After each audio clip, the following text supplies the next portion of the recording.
ತಿಂದವ.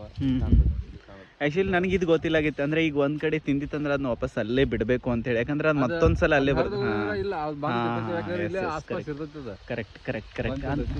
ಈಗ ಎಲ್ಲಕ್ಕೆಲ್ಲ ತಿನ್ನಂಗಿಲ್ಲ ಅದು. ತನಗೆ ಹೊಟ್ಟೆ ತಿಂತಂದ್ರೆ ಬಿಟ್ಟು ಹೋಗ್ಬಿಡ್ತೈತಿ.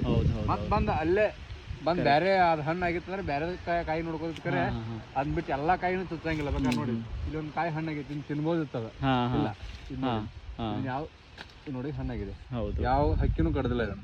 ಅದೊಂದ್ಸಲ ಕಡಿತಂತೇಳಿ ಅದನ್ನ ತಿಂದು ಖಾಲಿ ಆದ್ಮೇಲೆ ಮತ್ತೆ ಹಸುವಾದಾಗ ಅಷ್ಟೇ ಅನಾವಶ್ಯಕವಾಗಿ ತಿಂದು ಎಲ್ಲ ಆಗಿದ್ರೆ ಎಲ್ಲಾ ಕಾಯಿನೂ ತಿನ್ಬೋದಿತ್ತಲ್ಲ.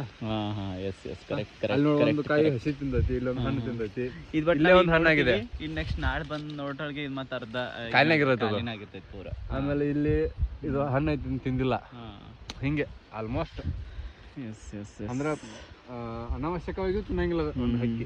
ಆಕ್ಚುಲಿ ಹಿಂಗ ಹಣ್ಣಿನ ಗಿಡಗಳು ಹಚ್ಚೋದ್ರಿಂದನೂ ಪಕ್ಷಿಗಳ ಸಂತತಿನೂ ಜಾಸ್ತಿ ಆಗ್ತೈತೆ ಅಂತ ಹೇಳಿ.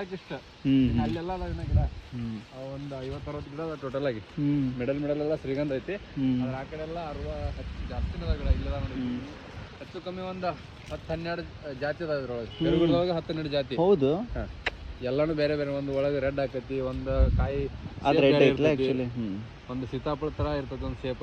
ಹೆಸರುಗಳು ನಮಗೂ ಗೊತ್ತಿಲ್ಲ, ಬಟ್ ಭಾಳ ನಮೂನೆ ಅದಾವ ನೋಡಿ. ಇದು ಬೇರೆ, ಇದೆಲ್ಲ ಈ ತರ ಸೈಜ್ ನೋಡಿ. ಇದು ಇದನ್ನ ಶೇಪ ಬೇರೆ ಇದೆ. ಹೌದು, ಈ ಕಾಯಿ ಇವೆಲ್ಲ ಹಣ್ಣಾಗ್ಯಾವ. So nice.